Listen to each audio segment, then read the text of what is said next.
This is a HeadGum podcast.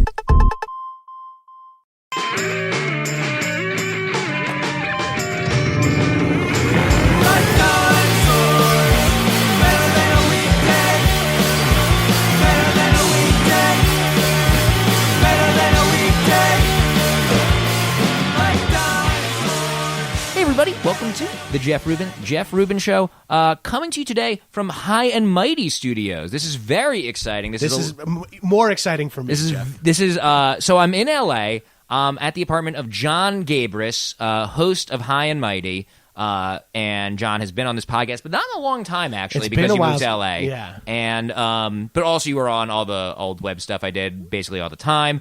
And here's what's going on here is this is actually part 2. What? I know, right? So Jon and I are doing a doubleheader on his podcast, High and Mighty.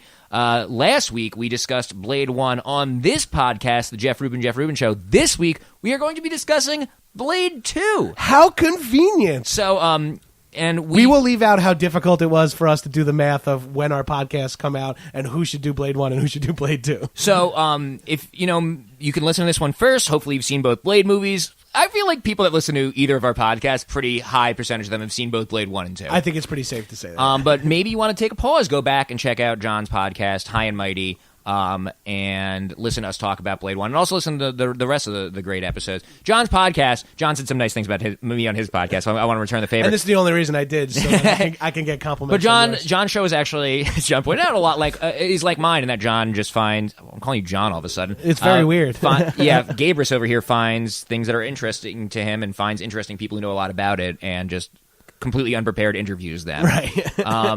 You know what? Yeah, that's the main difference between the two of us. I do prepare, but I'm not prepared for this. You know what the other show that actually reminds me of my show is since we're talking about it, is Alec Baldwin's show. Yes. Alec Baldwin just seems like his podcast, it seems like he just finds people he's met over the years who are into things that interest him. Yeah. And he's just like, what's up? And he's not an expert on it. And I love Alec Baldwin's podcast. I like Alec Baldwin's show really too. Good. Yeah. And do you listen to Don't Get Me Started, Will Hines and Anthony King's podcast? No, because I'm not an improv nerd. Yeah, they don't do anything about improv. Oh, I thought it was an improv thing. No, I would listen to that. That's all it is literally the only thing they don't talk about is comedy. Oh, I thought it was the complete opposite, and I thought all they talked about was improv. Oh, no, they have someone on to talk about one specific topic. I would totally listen to that, because it's literally it's called Don't Get Me Started. It's there's something, if someone started you on it at a party, you could potentially ruin. That's good. Yeah. I think those guys are funny. I've been listening to Will's Beatles? Screw It, Let's Talk About the Beatles podcast and loving it. First of all, Screw It, Let's Talk About the Beatles is an amazing name for a podcast. Yeah. I was immediately sold, and that's a really fun show. Yeah. Enough plugging other people's shows. Let's talk about Blade 2. Let's plug a 20-year-old movie. So,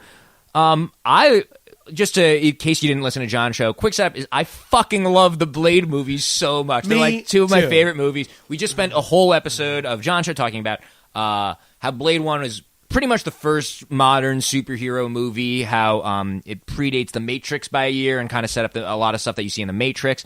And now we're talking about Blade 2. So something else that I talked about, I don't know how much I should repeat what we said. Let's not much. Whatever, a little bit. But one thing is I recently saw I went to a doubleheader. What do you call it? Dual screening? Doubleheader. Double feature. Double feature of Blade 1 and 2. I can't believe we went with sports first, the two of us. And in the middle, one of my friends, so there's a break between Blade 1 and 2. Most people don't want to sit in the movies and watch two.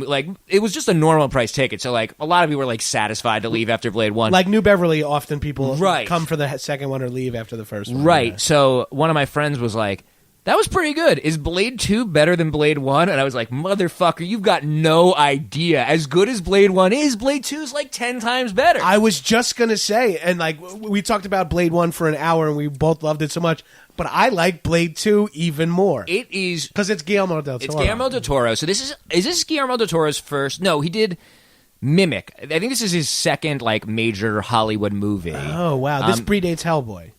I think so. I'm that not makes sure. Sense. I don't remember. I never. That's a good question. Even Hellboy 1. Hellboy 1's pretty good. I like Hellboy 1, but Hellboy 2 is one of my favorite superhero movies. Maybe even one of my favorite movies. Yeah. I love. And so Guillermo del Toro is one of my favorite directors, and he made two of my favorite superhero movies before you even get to stuff like Pacific Rim. Yeah. One of the few movies I've dedicated an entire episode of the show to before this. It actually occurs to me, I think I've only done it twice, and I think it was Pacific Rim and Blade 2. So you've only done Guillermo del Toro. I've only done Guillermo del Toro movies. I mean, you know what's funny is I went and saw that gothic horror one he did. What was that called? Oh shit, it's not going to come to me right away. It was like it's not Blood. I did the something Universal Manor? Studios ride of it. What would you say? Something what? No, something Manor of the Place, whatever that was called. Yeah. I saw it because I'll see anything he makes, and like the 20 minutes in, there was like a ballroom dance, like a grand scene where they're all dancing in the ballroom, and I was like, I don't know if this one's gonna jive. That movie is, I don't think it's a bad movie, but it's like very like gothic romance, and like not for me. Not but exactly what you're. But you can see it, like but it's very much for Guillermo del Toro, and I want him to do whatever makes him happy. Yeah. Blade 2 is like. So what makes a Guillermo del Toro movie a Guillermo? What do I like about him? Cool monsters. I love cool monsters in movies, you know? And like, the bad guys, the Reavers? What are they Reapers? called? Reapers. But just generally, Guillermo, like, what are the qualities of Guillermo del Toro movies that we look for? Monsters. Like, cool original monster designs that are unlike anything you've seen. Pan's Labyrinth. A group of, like, misanthropic good guys. Yeah. Also, like, clockwork mechanic steampunky, but not steampunky like in an obnoxious way, but like you'll see some gears turning something, you know? Yeah, it's sort of like the old and new side by side. Yeah. Did you ever see I think it's his first movie, and it's Spanish language, but Ron Perlman's in it. I think it's a Mexican movie, and it's called what is it called? That I feel like I should look up. Yeah, okay. That's fair. It's a pretty cool little small movie, and it's like it's sort of vampire-y, and it's about a little device that, like, it pricks you, and then I think you become immortal or something, but it, like, starts turning you into a vampire, and there's, like, sort of, Ron Perlman's, like, a bad guy who wants it, and I think a grandfather uses it and starts going bad or whatever, but the device itself, the movie's, like, pretty good, but the device itself is, like, this, like, cool little clockwork thing, and there's all these, like, cool close-up shots of it, Oh, you know? that's awesome. Ron Perlman, of course, was in Hellboy, too. I was just about to say Ron Perlman's a good marker of a Guillermo movie as well. Yeah. So let's talk about so the new cast. We kind of covered, like, Chris Christopherson and Wesley Snipes in the last one. Who is new in this movie? Let's talk about Chris Christopherson in this moment, though. Okay. Dies in the first movie. Kills himself, allegedly. Pretty unambiguously shoots himself, Yeah, you know? like you don't actually see it, but it seems pretty clear. It makes no sense for him not to at that point. Yeah. And then this movie retcons that he has been a prisoner of the vampires for 2 years. I think that just goes to show, like, how good Chris Christopherson is in the first one. They were like, I don't care if it doesn't make sense. We got to get him if we're back. making another one, we got to get Whistler back. Because you could even see that they tried to replace, adding new people, Scud, Norman Reedus. I did not realize until I saw this movie a month ago that Scud was Norman Reedus. I've seen this movie 1,000 times. Not as many times as I've seen Boondock Saints. I've never seen Boondock Saints. What? One of the pitches when we were talking about doing a thing that spans 2 episodes was I make you watch my favorite movie that you've never seen, and vice versa. You could have made me watch Boondock Saints. Oh, that would have been good. We'll save that. It just missed me. Like, I just never saw that. Oh, yeah. The second I got to college, someone's like, "Have you seen this movie?" Yeah. But the Norman Reedus, I went back and I read. Sometimes when I watch an older movie, I like go back and read the Ebert review because it's kind of fun to see. Like, I don't know, it's fun to see. Like, it doesn't have to be the Ebert one. That those like are often at the top of the search results, right. And it's kind of fun to see. Like, did they get it? Like, did they get it right? You know, right. And Ebert gave both of these movies really strong reviews, and in this one in particular, he actually calls out he's like strong supporting performances from Chris Christopherson and Norman Reedus. And, Norman Reedus is great in this. He is really good. What else is he in? Like, I don't know anything he's in between this. I'm not a big Walking Dead guy, so I don't. Me neither. So what is he in between this and Walking Dead? Maybe Boondock Saints and a couple of other movies, but I don't really remember him from much. So he's like the new Whistler, but the Wesley Snipes Whistler relationship's like a really good one. They actually and that's a tropic kind of relationship. I don't even know if tropic's a word, but it's a trope relationship of like the gadget guy who's at home and supports like the Oracle or the dude in the right. In the he's van like with cute, the Punisher, but he's like an old kind of. I guess he's not an alcoholic, but he's pretty grizzled. He's got like a knee brace. Is like the big thing, which is. He's like an old grizzled man to like Wesley Snipes, sort of. Like neither of them's fun, so it's not like quite like oil and water. But yeah, right. They're both just sort of miserable. But it's a fun like father-son. It's a fun father-son relationship, and it's like a relief that they brought him back. Even though it makes no sense. You could not do that in a movie today. Like if Captain America ignored a piece of continuity from like a previous Captain America movie, it'd be fucked. It'd be like chaos. Like they'd have to shut down the operation. Right? Yeah, Kevin Feige or whatever would be like fired. They'd be burning effigies of him in the street. They like you can't do that anymore. I remember Pat when Pat Castles, frequent friend of the show, Pat Castles, when the Hobbit movie came out, thought it was like it'd be so funny if it just ended with like Bilbo dying, just like completely and what's his name, Peter Jackson, just like was like fuck you fans, and just like awesome. had a completely non-canon ending to the Hobbit that does not set up Lord of the Rings at all. Oh, that would be so funny. That retroactively undercut his entire just film. just like Bilbo gets like a gun or something, and so. Norman Reedus is new. Also, Ron Perlman. Let's talk about Ron Perlman for a sec. Here, I want to talk about Pacific Rim for a minute, actually, if I might. Please, I was hoping we would. I remember in Pacific Rim when Ron Perlman shows up. I don't think this might be the first time I learned who Ron Perlman was when I saw Blade 2. Like, I don't know if I was aware who he was before that. He is, of course, the giant, intimidating, bald man who's been much more successful since. Sons of Anarchy was a really huge show that he was great in. He's a star of Hellboy. And he's in all these game modes. I remember when I saw Pacific Rim, like he's like Hannibal, I think is his character, and he's like a big entrance. And I remember like the audience like kind of clapped when he showed up. He's the one that Charlie Day goes to see, and he like collects monster parts or whatever. Yeah. He has like kaiju hearts and shit. Yeah, just like 2/3 halfway through the movie, you're like, hey, wait a minute, where's Ron Perlman? And then he shows up like alligator boots and big sun, like it's like and it's. I remember the audience clapping, and I remember it just being like.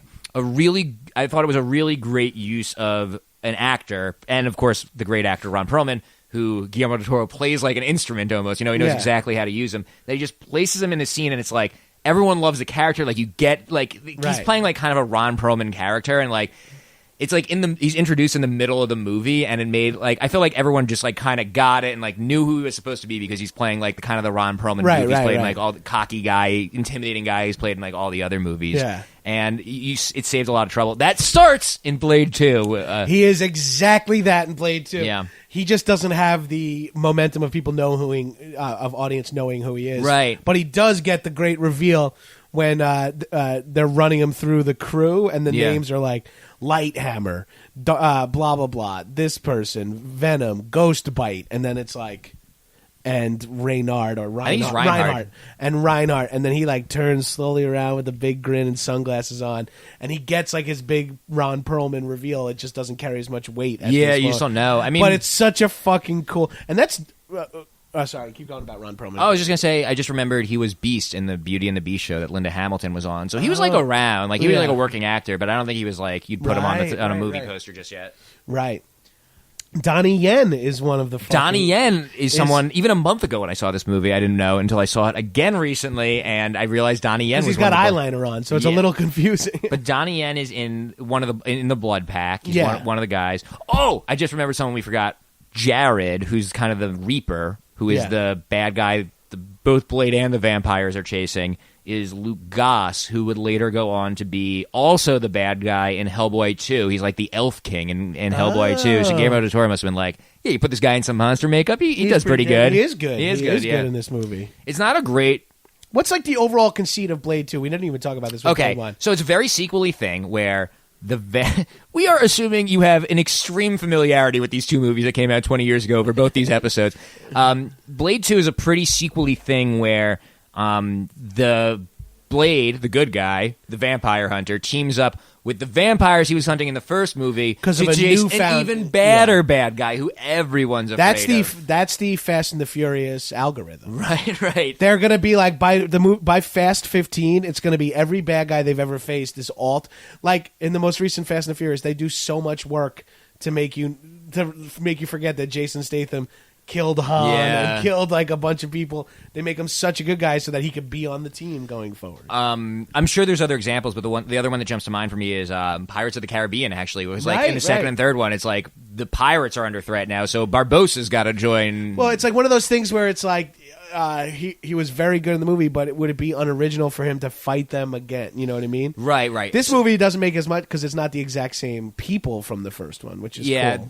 But it makes sense. I mean, it makes sense from like a screen. I totally get why you do it. It's like the stakes are raised. You got some new dynamics. You got him teaming up with the previous bad guys, right. And you have the world established that if as a sequel, you understand that like Blade doesn't get along with vampires. You know the Daywalker vampire mentality kind of thing. So what do you think makes this so much better than Blade 1, which we already gushed about for an hour? Well, I think the reason why, because it does what a sequel is supposed to do, and it just turns the volume up on everything. I guess that's right. It turns the volume up without like losing sight of what made the original good. It's also a lot more fun. We were just talking, I honestly don't remember if it was the last episode or this episode already. Yeah. But we were just talking about how Wesley Snipes is very serious in these movies, and he's a little more fun in Blade 2. And they surround him with fun people, like Ron Perl, like the Blood Pack's fun, Ron Perlman's fun, Norman Reedus is fun. So like it's a much more fun movie, and the budget's bigger. So no the bad guys better. are fun in this though. None of the Reavers are. Yeah, none of the Reavers are fun, but the Blood Pack are antagonists, and they're fun.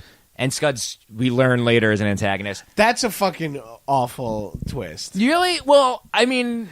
well, it's not awful. I'm sorry. It just it doesn't hold any water at that moment in the movie. I think the thing that makes it okay, it's not like The Sixth Sense or anything, but the thing that makes it okay is that they've, I think, pretty effectively thrown out Whistler as the red herring for the movie, where like you're not sure if Whistler's the bad guy. Right, because he like disappears at one point. Right, so the whole... And Blade says something to him, or Blade seems to not trust him, and then, right, because he says like, "How do you get over the taste in one day?"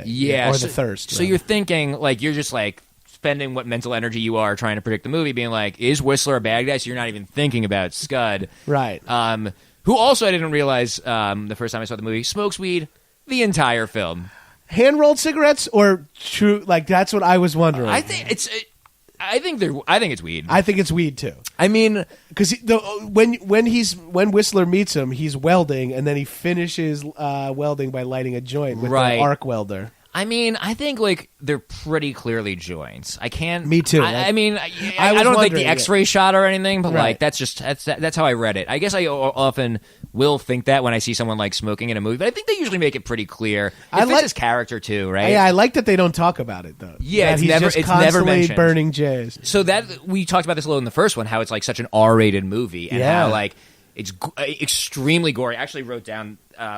Let me find my phone. This Roger Ebert quote, which is great. Blade 1 has the fucking blood rave, and then Blade 2 is like, we get it. We know what fucking... Yeah. Also there's so many, like...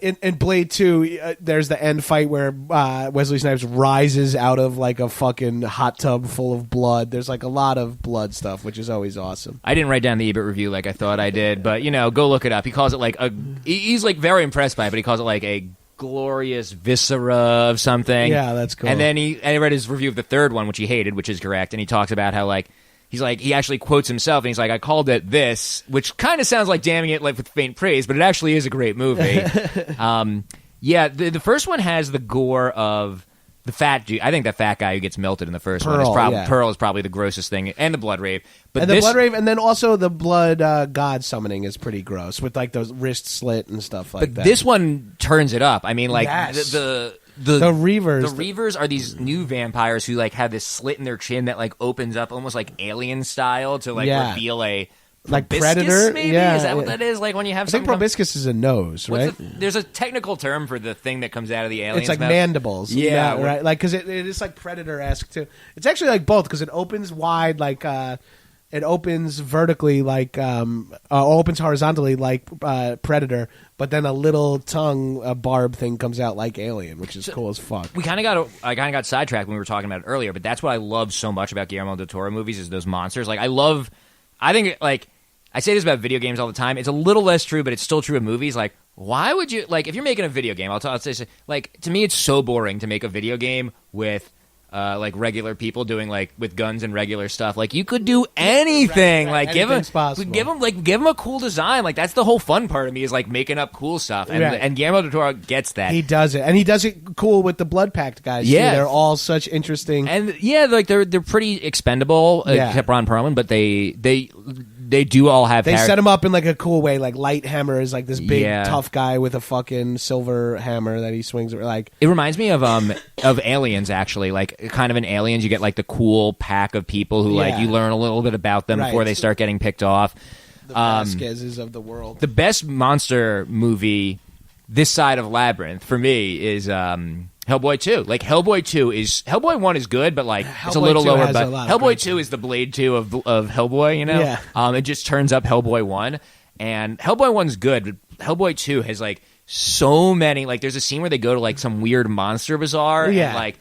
I just mentioned Labyrinth, which is one of my favorite movies because it's just like full of cool Jim Henson puppets, and I've never. I honestly think Hellboy 2 and other Guillermo del Toro movies are like the only thing that really approach that. Fuck yeah. And the Reavers are a really cool design. There's that great, really gory. We're talking about the gore now. That scene.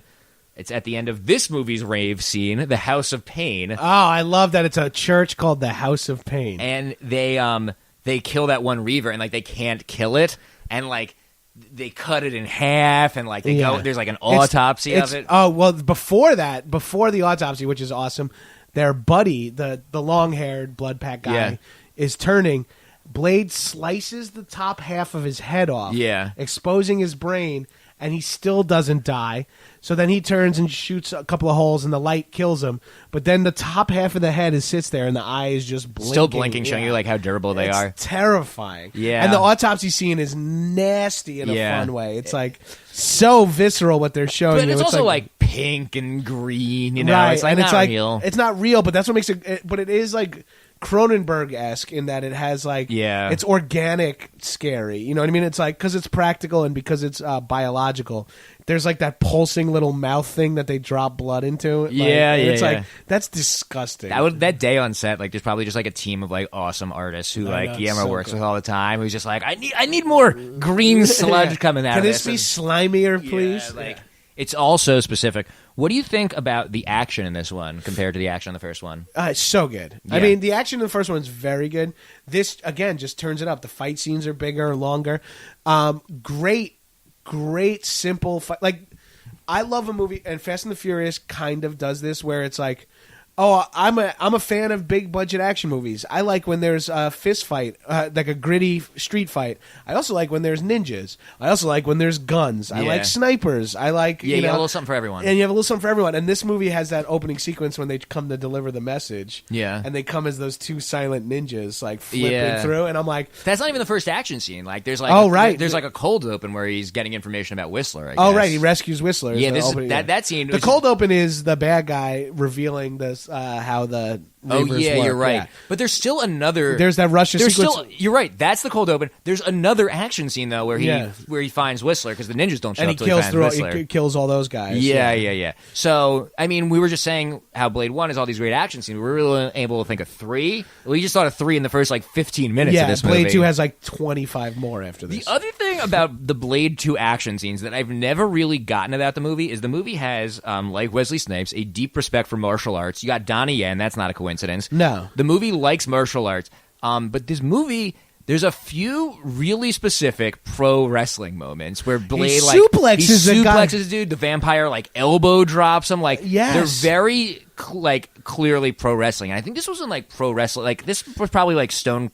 Well, it's like what year is this? Like 2003? 2003, 2002, something like that. Where was pro wrestling then? I feel like Stone Cold. We're coming off the down slide. We're coming off the down. Like Stone Cold's like on his way. It was recent anyway. Like it was more popular, I think, in 2002 than it is now. More mainstream anyway. But still, I think that's just a testament to what we're kind of talking about. Is like if you like these types of movies, you may like wrestling too. So we'll throw a couple of cool things in like that. I mean, the suplex is insane because like it's like a legitimate suplex. He pauses right before he drops him, and that's towards the end when he's about to fight Ron Perlman. And there's no reason for that guy to be completely vertical. No. There's no way he would just be able funny. to... Yeah, he lifts him up so like they're 2 humans tall, basically. Right, like exactly like a WWE suplex. He has him completely vertical. If you would be fighting or not, you would be bent at the waist at least. But it's a big moment in the film, or the movie really stops, because before that he's like, very kung fu-y. Like you can't like really even track what's going on. He's like shoving electro sticks into people's heads or whatever, and he's like going real fast. And then he like lifts that guy up, and the movie almost stops because it's just like one guy in this one thing. He pauses, and you know what's cool is like Ron Perlman's just watching it, and he's like fighting the guys, like but maintaining eye contact with Ron Perlman. Yeah, he's doing a lot of like kicking guys that he's doing a lot of flipping a guy onto the ground, stomping on his face, but never taking his eyes off Perlman. And then the suplex is right before Ron Perlman, so he drops the guy, and you see it. And then like you see Ron Perlman looking at no one in front of him, and Blade comes up from the bottom of the camera. Like you don't see him on the ground. You just see like Blade like whoop. Just, like, it's almost goofy. You know? It's there are moments in this movie, more moments of levity that Blade 1 doesn't have, which I think also improves Blade 2. Like what? There's a great moment when he comes out of the blood right before this fight. Yeah. And it's like music starts fucking. It's like dun, dun, dun, dun, dun, dun, and he like smiles and then flexes and then makes fists and all of his knuckles crack, and it's like that's like such a fucking cartoon homage, right. You know. It's like, and he has moments where it's a joke. He cracks jokes too. He says to Ron Perlman, "Do you blush?" Before he kills him. Yeah. Well, that's more of like an "I'm about to kill you" line, like some motherfuckers always trying to ice skate uphill in the first one. Oh, that's how did we not talk about that in the last episode? Some motherfuckers always try to ice skate uphill, which is an insane thing to say before killing a vampire. But here's a joke, and this isn't like Blade tells a joke, but it's a moment of levity. Is Ron Perlman in the rave scene has his laser gun, the laser sight on Blade. He's like, it would be so easy, and then you see that Blade, without even looking, has spotted this and has a gun on him. Like that's and then he smiles. Yeah, like he smiles like he's like, gotcha. That's how Blade tells jokes, you know. Right, but that's like funny. He doesn't even smile in Blade 1. Yeah, so there's nothing in that in Blade that in Blade 1. So it is definitely lighter on its feet and more. So fun. the House of Pain fight is really fun. So here's some trivia. I can't like verify this, but it's like Wikipedia citation needed. But apparently, like Michael Jackson wanted to, or they was lined up to like do a cameo in that scene. Like they were gonna like open up a door and like Michael Jackson would be there, because it's just like the weirdest. Like, I mean, I still make like. I feel like you can still make jokes about like Blade vampire clubs. Like if you go to like a weird club, like you could be like, oh, it's like Blade, and like it's fun. Like this is like Blade in here, right? Like I feel like people get that. When they're just the one woman is just getting her back cut open while the guy's like just scalpeling through her back, and she's just like smiling at the bar. It's like it's disgusting. Yeah, like there's a lot of weird. Put the two. There's a couple that puts razor blades in their mouth and then starts kissing. Like, oh yeah, that's fucking. Because it's like, oh, blood is good to them because they're vampires. Yeah, so it's so weird. Even now, I'm like wincing at that. Yeah. But it's what was I saying? I forgot. Sorry. Vampire Club. House of Pain. Bloody. Michael Jackson. Everything's so weird. You can use it. Oh yeah, just that like the whole point is just like that it's the weirdest place with like the most extreme things going on, and like Michael Jackson like being in one of the rooms I think would have been a joke about that. Yeah, he's like, help me, let me out. Or I don't know if he would have been a vampire or what. Like, yeah. But it would have been. It would have been great if he turned around and had Thriller eyes. People. I feel like it would have. People would. It would have been distracting. I'm almost glad it's not there. Yeah. That apparently was almost in the movie. There's a movie. lot of fun action in that, because this is where we learn that the guns don't work on the Reavers. Right. I mean that. Yeah. Reapers? Also, that Reapers or Reavers? I'm not sure. Reapers are Firefly. We're doing a lot of. Reavers are Firefly. Reavers are Fire. Maybe these are Reapers. These are Reapers. We're doing a lot of Joss on this one. Yeah.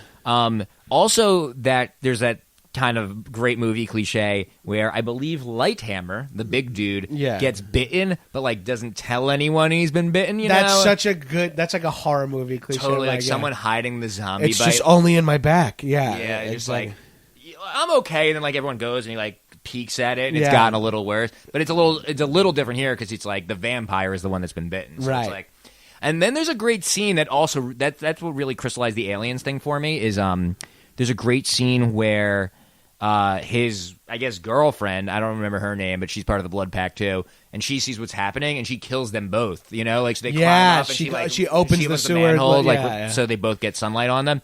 And it reminded me, there's that scene. Definitely the best like tertiary character in Aliens is like that tough she's like that tough woman who like Vasquez. Yeah. See, you know her name, and she's like the fourth build character in Aliens, right? And she heroically blows herself up to like stop the aliens, right? Yeah, and they're in a tunnel, like they're in a small closed right. She knows what. So that scene reminded me. Come at me, motherfucker! So the scene of her blowing up this dude in Blade 2 reminded me of Vasquez. Here's my favorite trivia about that actress, Vasquez. Yeah. She is the foster mom in Terminator 2. Oh, who gets what do you mean? She's never cooking. Yeah, that's her. And then also she's the woman in Lethal Weapon 2 when they start killing the cops, and she dives off the diving board that gets exploded as she's doing a dive. I don't remember Lethal Weapon 2 that well. Oh, okay. Well, you're missing out. All I remember I've seen Lethal Weapon 2, but all I remember is the toilet paper scene. Right. I actually think I saw it, maybe it was 2 or 3, but I saw it, it was 2. I saw like some of it recently on TV. It wasn't that recently, and there was a very weird scene because that whole movie is about the South African diplomat is like the bad guy, so there's a lot of South Africa, and there's like a weird scene where Danny Glover like causes a scene at the South African embassy because I think he says he wants to like go there, and like they're like, what? Because like they're apartheid. They're like, so it's like kind of played for laughs. There's apartheid, and that like Danny Glover wants. It was weird. So that's upon rewatch of that movie too. There is some moments where Danny Glover is pissed about South Africa, which is a really cool thing. Oh, interesting. Which is a really cool thing for a movie like that to take a swing at. You know? Right. Diplomatic immunity. That I remember that so clear. I probably saw that movie when I was like 13 or 14. Back to Blade 2. Okay, back to Blade 2. Yeah. Thank you. You're keeping me on track. Yeah. We were just talking about House of Pain, which was fucking awesome. So I wanted to say, like, here's my joke about Blade 2 that only makes sense if you have watched Blade 2 recently. I love it. In the House of Pain sequence is when we learn that guns don't work on the Reapers. Unfortunately, the characters in this movie never learn that. They still are using guns in the sewer sequence, and I guess it'll hurt them or slow them down at least. But then sometimes it does kill them. Yeah, I guess it doesn't kill the main one. Maybe the others are weaker than the main one. Yeah, I think that might be true. Like the older those are, the more powerful they are. Let's talk about the fight sequence where they go under the sewers. Well, this is like they're like it's almost sunlight. They're hunting. Yeah, they're hunting. They're hunting, and they have a bunch of fucking light grenades. Pretty cool. That's like a good Guillermo del Toro. Like they don't just explode with light. Like you see a little gear turn, it like props itself up and opens a little before the light. It's like a comes Pokeball. Out. Yeah. It's weird that the light like travels down a hallway and around corners. Like it doesn't travel like actual light, which is interesting. It travels like fire, which makes it visually cool. Right. They use, I guess, light is the one thing. I mean, this is the scene. It kind of starts to not make sense that they're tracking the blood pack with. Like, it doesn't really make sense. And this is the scene where the vampire's scheme is laid clear and they...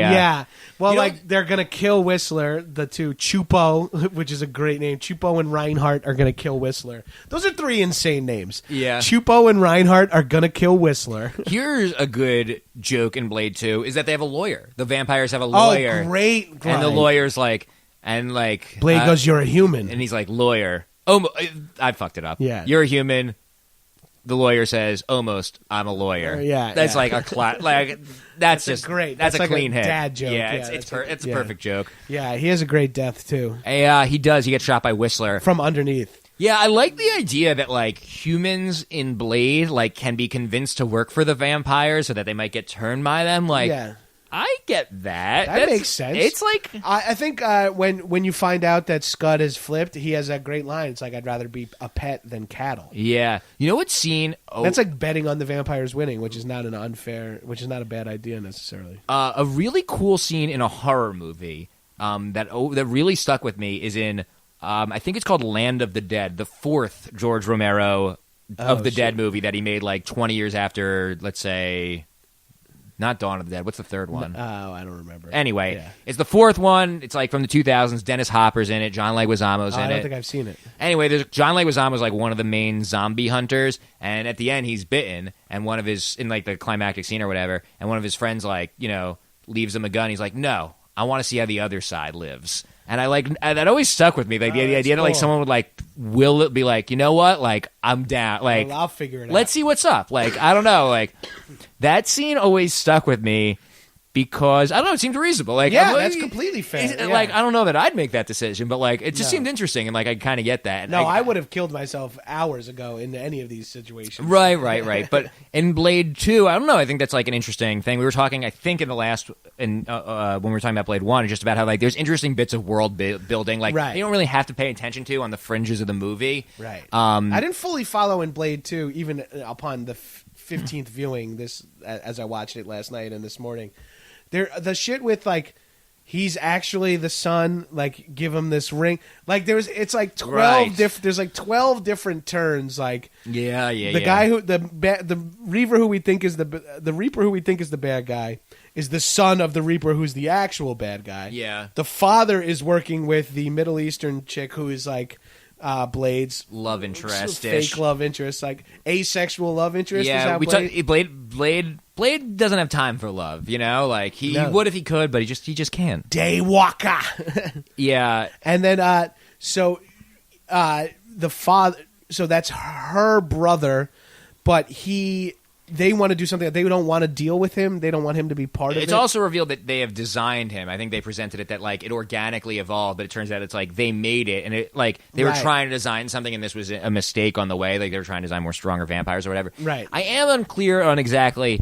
So Jared, the lead Reaver, gives Whistler a ring, which Whistler gives to Blade, which Blade reveals at a climactic moment, which reveals to Whistler reveals it. Whistler, you're right. Whistler reveals it, which shows the Nisa, one of the Blood Pack, that her father, the head vampire, has somehow betrayed her. I'm unclear. I guess because he had. I guess it's like the family ring, and I guess because he had one, you don't get one unless you're family. Yeah, right. No, that is no one sets that up. No one's like, oh yeah, the ring. You got to be part of his family to get a ring. Right. You gotta just that know, line is missing from the movie. I guess. Right. But I think that's what's going on there. Sorry to jump back, but we were talking about other action sequences. I want to just talk about the sword fight between Blade, Nisa, and the guy who has like his name is like Ashim. He has like when they're still in the suits. Yeah, when they're that's in those, a cool like, scene. It's CG, I think. Like a lot of it is CG because when they go to the light wall, it's very CG. So that's just a cool looking scene. They're fighting in front of like this UV light wall, so like you kind of just see their silhouettes fighting. Doesn't those bodysuits with the red contacts kind of like precursors to the Hellboy character, the one who's blue? Oh, Abe Sapien. Yeah. I don't know if Abe looked like that in the comic books too. Guillermo was a huge Hellboy's like a passion. He didn't just like get hired to do that. He was like, right. It just feels like it looks like Guillermo del Toro for those guys to be in skin suits with like little eyes that are adjusting to the light. That's an interesting scene because that's like that's one of the first times I remember seeing like humans as CG when they're not like monsters or anything. Like Blade just is CG in that movie, almost just for like fancy camera work purposes. It's almost it's like reminiscent of like Mortal Kombat. They're like literally, or like they're literally side scrolling with lights in the background. And they're doing like jump flip kick. Oh, now I'm jump flip kick. Like they're doing like moves like that. Blade 3, it was such a disappointment. It's one of the worst. It's one of the most disappointing movies I've ever seen. Are you interested in like another Blade movie? Because I feel like every few years Wesley Snipes is like, yeah, we're trying to bring it back. I would be pumped for one more Blade. I feel like Wesley Snipes' vision is like at the end of Avengers 3, like after they kill Thanos, like Captain America's like, like now we gotta fight like, vampires. Captain America like kills Thanos, and then Captain America like turns around, and Thanos gets up, and then like a bullet hits him, and they're like, "What happened?" They turn around and they see Blade, and he's like, "You motherfuckers think you know what's going on? Your world is just a candy shell around the real world." Then it like cuts to credits. And that would be awesome if the Marvel universe just rolled itself back into fucking Blade. I think. There's room for a Blade movie for sure. Would you get Wesley? Is it still Wesley Snipes? It has to be. I don't know. They did a Blade TV show. Do you remember that? There was a Blade. Well, I was going to say like Blade would make sense for Netflix. Yeah, Marvel totally. World. Yeah, it would be a good fit for like their like street level. Right. Yeah, that's a really good idea. Yeah. It's surprising they haven't tried to bring it back because of these movies, he has more name recognition than Guardian. I mean, now not, but 5 years ago he had more recognition than Guardians or Ant-Man or like a lot of the characters they've developed instead. Maybe the rights are still with New Line or something like that. It's got to be something like that. I don't know. And it's interesting, like, people were really blown away, I think, when Guardians and Ant-Man were like big hits because these are not Thor and Iron Man. Like, these are not as well-known characters. I think they realize it doesn't matter as much because the movies, because Guardians 2 was so much fun. But maybe they should have learned that earlier because Blade was a big hit and like Blade had no like name no one knew who recognition. Blade was before. Even compared to like Spawn, like which I think was probably Spawn was more popular than Blade, I feel like. Totally. Like Spawn was as a comic, Spawn was also like new and hot. Like Blade was like, I don't know, some weird like Spider-Man C-lister from the 70s. Yeah, interesting. Yeah. And we talked about this a little bit on my episode, but on Blade 1. But it's funny, like it's crazy that it took 20 years to come back to like a black lead superhero. Yeah. So we talked about this a little bit, and neither of us really know how to engage with it. But Blade's blackness is a little more like Ron Perlman says something racist to him in this one, and I don't know. Like I feel like we both decided it was an inextricable piece of the character that we couldn't exactly decide why or how or what that meant. It's just interesting that like. They'll say like the excuse Hollywood might use is that like black actors can't open huge movies, but like. Blade 1 and 2 were huge comic book movies when they came out. Yeah, it's interesting, like, looking back at Wesley Snipes' career, there's, like, definitely a point where he decided, I guess he was always into martial arts, as I learned this morning, right? Like, he was, like, since a young kid, he's taken martial arts very seriously. If you look at his old movie, like, he didn't start as an action hero. Like, he was, like, New Jack City and, like, White Men Can't Jump. Like, he was fun. White Men Can't Jump, he's hilarious, Like, he's very fun. He's got a great Twitter presence now. Oh, really? He's very funny on Twitter. He's attacking people constantly. Like, okay, yeah, keep going. No, yeah, he's just super funny on Twitter. Everyone, he responds to people. He's always like roasting, retweeting. He retweets with like the Black Power fist for like anytime someone says like all these motherfuckers talking about Black Panther, but we should be talking about Blade. And That's he, funny. Retweets it with the Black Fist. I remember, so in the last episode, we were talking about how many great Wesley Snipes movies he's been in. There was a Wesley Snipes retrospective at a local theater, and we listed all the great Wesley Snipes movies. But one we left out, maybe the best one with the best performance, is fucking Demolition Man. Oh shit! Right, we're naming great Wesley Snipes movies. Stupid movie. We had that conversation like an hour and a half ago on another podcast, but it's so important to me that we mentioned Demolition Man and Wesley Snipes' performance in it. I had to bring it up now. He's so fucking good in Demolition. Yeah, and Pat, but it wouldn't fit in the argument we were making in the first one because we were saying on the Blade 1 episode we were saying how he's been in a bunch of good movies. Demolition Man's a good movie. No, it's not. He's good in Demolition Man. I like Demolition Man. I've seen Demolition Man pretty recently. Demolition Man has like. It's a fun movie. Yeah. It's very funny. It's fun. Demolition Man's a pretty funny movie. It's very I feel like it's well remembered. Yeah, fucking Dennis Leary playing himself. There's a cool scene. He does a 5-minute chunk from his own stand-up in that movie. Right. I forgot about that part. Rat burgers. There's a cool scene in that movie where they go to dinner at Taco Bell, which is like, it's a joke that it's a fancy restaurant. Yeah. But they have it, there's like definitely like one sci-fi scene in that movie where they talk about like, they're keeping people down and like should people have freedom and like it gets like super sci-fi in that one scene, and that's all I need is one scene where people discuss like the implications for humanity with technology, and then the rest is just goofy and ridiculous. Three seashells. I think it's a really fun. I'll defend Demolition Man. I think I'll defend Wesley Snipes' performance in that for something sure. Pat Castles pointed out to me when he watched Demolition Man recently was that Wesley Snipes is going absolutely bananas in that movie, and he is never talking to anyone. He's like he's delivering a soliloquy like the entire film, like, right? Because he has no henchmen, right? Like he's in the future, so he doesn't have any friends. Like he goes to like the museum, and he's like, "Oh yeah, this is my kind of stuff," and there's like no one around at all, and he's like, just need him to talk because he's fucking charming as hell. Yeah, Wesley Snipes, I think, decided to style himself as an action hero at some point. It worked. Yeah. Demolition Man, Passenger 57, these movies. Terminal Velocity. Well, I don't know. That's the skydiving movie with him and Charlie Sheen. Man, isn't that a driving movie? Zone. Drop Zone. Yeah. Terminal Velocity, I think, is Charlie Sheen and a car. I think Terminal Velocity has a car going out of an airplane. I think Terminal Velocity is the Charlie Sheen skydiving movie, and Drop Zone is the Wesley Snipes. I've never seen either of them. Yeah, I think I've seen both of them, but maybe I'm confusing both of them also. So Wesley Snipes did become an action hero, and I think like Blade's like is Blade Wesley Snipes' signature character? I kind of think he is, right? Yeah, it's Blade, it's Nino, or it's Nino Brown, which is the New Jack City. Yeah, but like Blade is so many more people have seen Blade. Right. You know, it's so much more popular. Blade crosses like everyone's seen. Yeah, like I feel like when Wesley Snipes dies many years from now, an old man having had a long illustrious career, he like Blade is like in the first line of the obituary. You know. Yeah, you're right.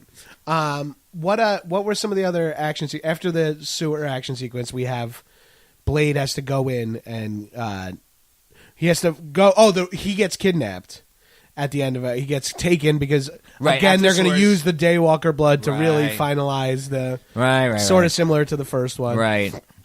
And then he gets taken in there. And then they're like, so-and-so will never come here, Jared or whatever. And he's like, he knows where we are. I like the bad guy's name is Jared. They don't give... He's coming straight from his bar mitzvah. To me, the biggest oversight for like a character in the movie, like why are they doing that sort of thing in the movie, is when Ron Perlman shoots Blade. Blade falls in a giant bucket of a pool of sci-fi blood. And Ron Perlman's like, cool, I'm done here. And just like walks away. It's like the blood, like it is... I dropped him in a giant pool of the thing that regenerates him. Yeah. And I'll just turn around without looking. Right. But that's a great that whole sequence I love so much. Yeah, that is pretty blood is gross. Blood is gross, and they do a good job of making it gross in these movies. It's a little like waterier in that scene than I think it is in real life. Because it's like bubbling. Yeah. Which makes it like less disgusting. But it's what's funny? Again, just like a little bit of world building that like no one ever really talks about is in the very beginning when he's in Russia. Before he breaks in, they show those guys doing like blood cocaine. Yeah, and it's just like cool. Like they have like, and they're mixing blood in their vodka drink because they're right. Russian. Yeah, and it's just like there's different. And I think that the reason that came to mind is just like that blood tank's like it's a giant blood tank. It's like where are they getting this from? Like what are they doing with it? Right. Well, like, you also kind of get a little touch of world building in that cold open when the Reaver first goes in there. Right, and it's a place that donates. You can donate as many pints of blood as you want. It's all cash. And they're like, do you have any next of kin? Right, no one will miss you. And it's like you can see that what they do is like find vulnerable people. Yeah. And you see them and bleed them to death or whatever. Right, exactly, and to feed. And yeah, I guess that's what makes Blade. That's one of the things that makes these movies like really fun and interesting for me is like that Blade is cool and the action is cool and like it's fun and the story is easy to get and fun. But like there's a world like it feels like a lived-in world with like rules and like you can make a movie like you can make a movie in the Blade universe without Blade about like other vampires. Right, and you kind of get the rules. Let's talk about the final fight between Blade and Reaver because there's a couple of that fight is insane. Yeah, that's got a lot of the pro wrestling stuff. Yeah, there's a lot of like leaping 50 feet into the air with a backflip to try to land on I noticed there's a lot of like a lot of depth. And, it's just a cool looking movie. Like in that shot with the elbow drop is cool because like Blade's in the foreground and you see the Reaver like in the background like run up the walls and then like run off the frame and then come down in the foreground. And that happens again in the. Of course, who can forget the Whistler throwing his sunglasses scene to Blade? Oh, so great! Like Whistler's in the back. Like you see Whistler in the background. Hey, boy. Turns around, he just fucking or son. Maybe he doesn't say boy. That's like kind of racist. I think he says son. Yeah, well, and he fucking fires the sunglasses at him like frisbee style, like tomahawk toss. He has a name for him, and it's funny when like it's funny how they don't. It's like obviously a father son thing, but like in the first one when Whistler's dying, like he doesn't say I love you. He's like now get out of here, you son of a bitch. Like that's how they say they love each other. Right. And also Scud is calling him B the whole time, which is cool. He's like, yo B, this is gonna work. He's definitely stoned. Come on. Yeah, right, yeah, exactly. Right, he's like brainstorming ideas for that's his character. They sum up. He's like, yeah, man, I put the nos in there. Yeah, he's a stoner. He's like, what's a funny joke? A good joke is when Norman Reedus is revealed as the as a familiar, as working with them. Great, and then Blade's like. It's very satisfying when Blade's like, I've been on to you, and it's not a bomb, and then he blows him up. That's really satisfying. But then Whistler gets a great joke in, which is, I was just starting to like that guy. It's a funny joke, because they don't like each other at first, because like, he's kind of replaced him, and they do start to get along, and like Whistler is blindsided by the turn. And that's a great explosion, too. Like, the blood lands on Ron Perlman. Yeah. Like, everyone is coated with that blood. And I just like, I like that Whistler didn't get it. Whistler... That he pulled one over on Whistler is like funny and it like humanizes him a little, and like just to jump back, talking about familiars and these humans that work with the vampires. In that Russia sequence, the bad guys that he fights are vampires or dudes in sunglasses and helmets or Asian dudes with ponytails. Right. And there's like 20 of each, which is just such a funny like it's probably the same like 6 dudes. Like, oh over yeah, and over and again. they're probably the guys in the fucking helmets that come out with the electric batons. Yeah, I thought that was weird at the end with the electric batons. Like, why are they wearing helmets and stuff? Like, I don't know. Yeah, they I don't know know. Blade. They know but Blade. It makes it look cool. It does make it look cool, and it's probably so they can recycle the same people over and over again. And so like it could be stuntmen and it could be the same stuntmen over and over again. And shit like that. And the batons, I guess, is because they needed them alive. Which is like right. That's right. They did need them alive. Yeah. That's also. I feel like that's a big movie cliche. Is like we need them alive. Right. So that there's no way to. So you don't just like shoot him in the head justifies halfway why through the movie. The second he's knocked out, they don't just walk over and hit him fucking 12 bullets in the dome. In the first one, I think we talked about. I remember how I saw Blade 1 the first time, like with a friend at his home. And I actually remember the first time I saw Blade 2. And I actually remember it came out the weekend of the Oscars. And I like went and saw this like the night the Oscars were on. I don't really watch award shows. I went and saw Blade. And it's obviously should have won all the Oscars the following year. But I distinctly remember walking out and being like, that was a fucking... Like, I remember, like, during the movie, and I remember feeling this way during Pacific Rim, too, just being like, I fucking love this movie, you know? Blade 2 had that feeling where, because I knew I was going to like it, because I was pumped to like it, because I liked Blade 1, and then Blade 2 was just even more of all the shit I liked about it. More sword stuff, more fucking weapons, more cool guns.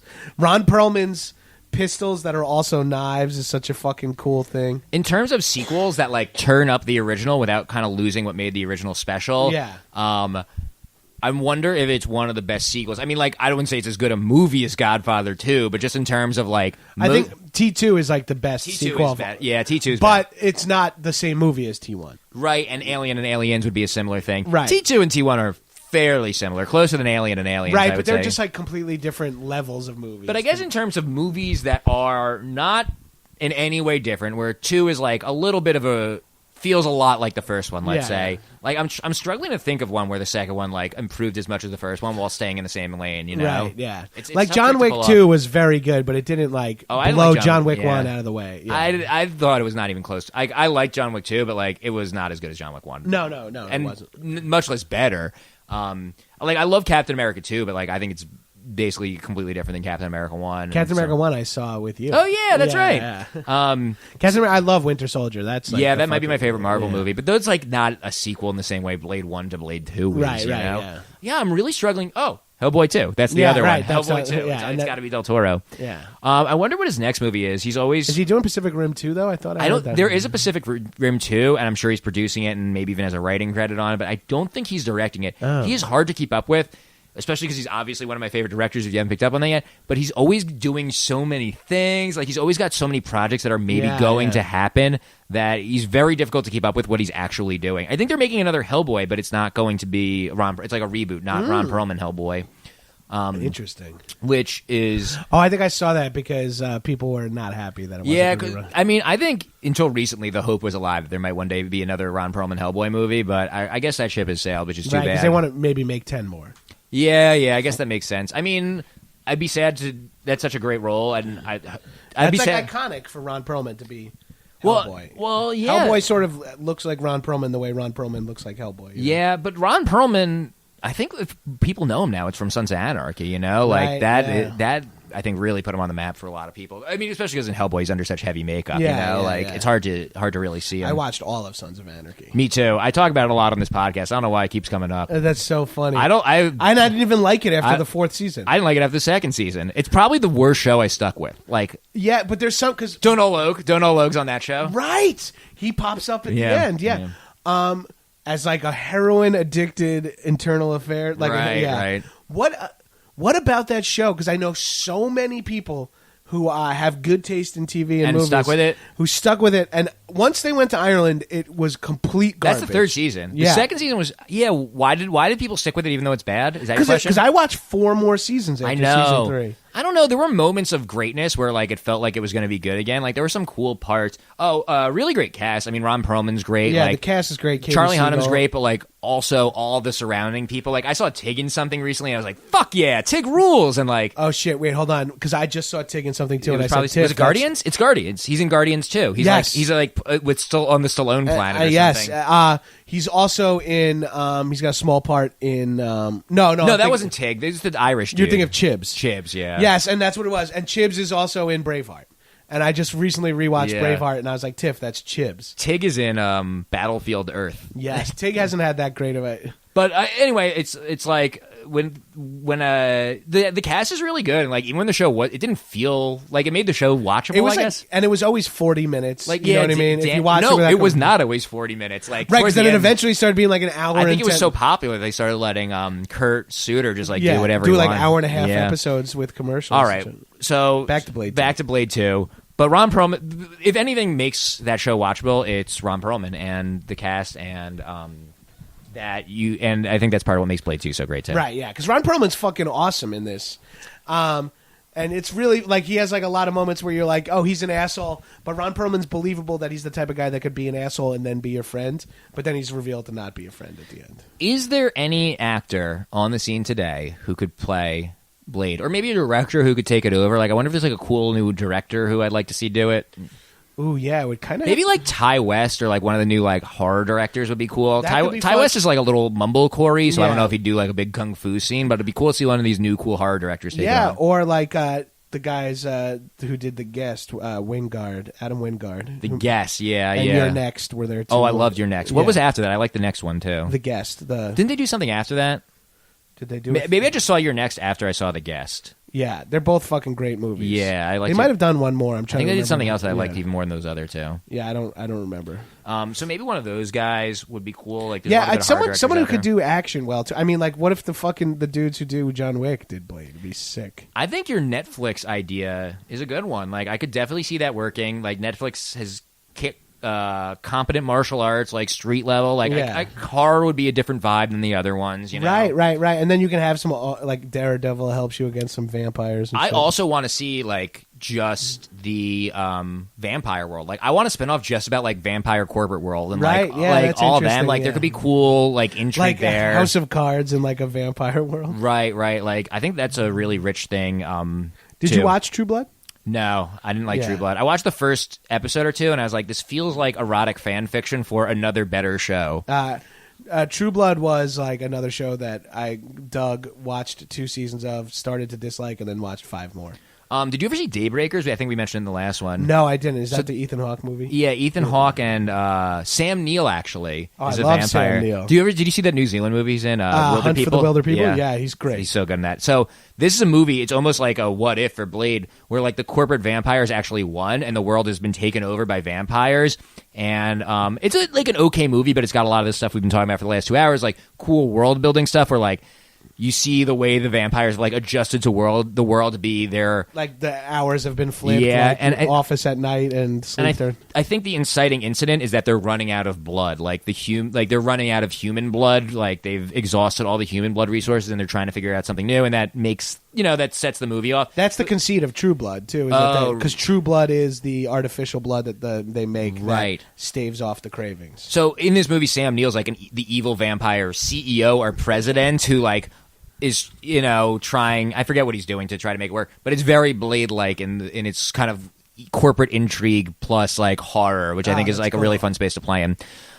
Blade 1 and 2, folks. I don't know if we haven't convinced you to watch them yet. I'm sorry for listening for the past 2 hours. Yeah, I know. But I think they're worth going back to. Like 20, Blade 1's almost 20 years old, which makes it sound like a really old movie, but it totally really stands holds up. over. It's paced so well. And if you like comic movies and you've never seen them, I think you really should go back. And it's like not going to be like doing homework. Like people are like, oh yeah, you got to watch the Richard Donner Superman. Look, that's a great movie. I love the Christopher Reeve Superman, but like Right. I wouldn't be telling you like you're like it can feel like homework a Blade little bit. 2 is way more fun to watch than Superman. Yeah, even though Superman's probably maybe a better movie or something. Yeah. Like Blade 2 is like Civil War was so fun to watch, but I want to, now that I've just watched Blade 2, I'm curious to watch Civil War and just see how bloated and like well, it's a different thing. candy it feels yeah, like the Blade movies are so streamlined that they're like Yeah. kind of a different thing. And it's kind of nice to go back to like not have like all that world building in it. Even Yeah, though and I like all love that stuff it's too. R-rated. I Yeah. loved Logan for that reason. Yeah.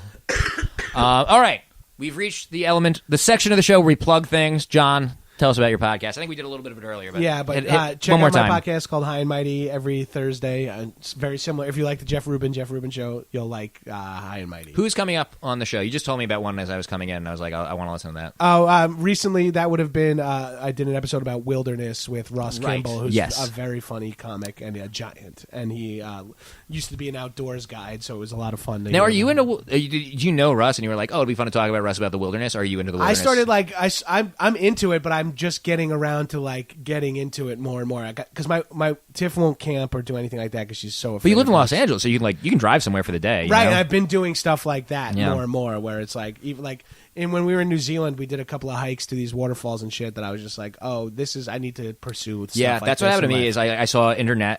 I was overseas and I saw cool nature, and I was like, oh, nature's cool, and like yeah, and it it's like, oh shit, we have that in U.S. yeah, it really woke it up for me. So I will definitely be listening to that, as I always listen to the show.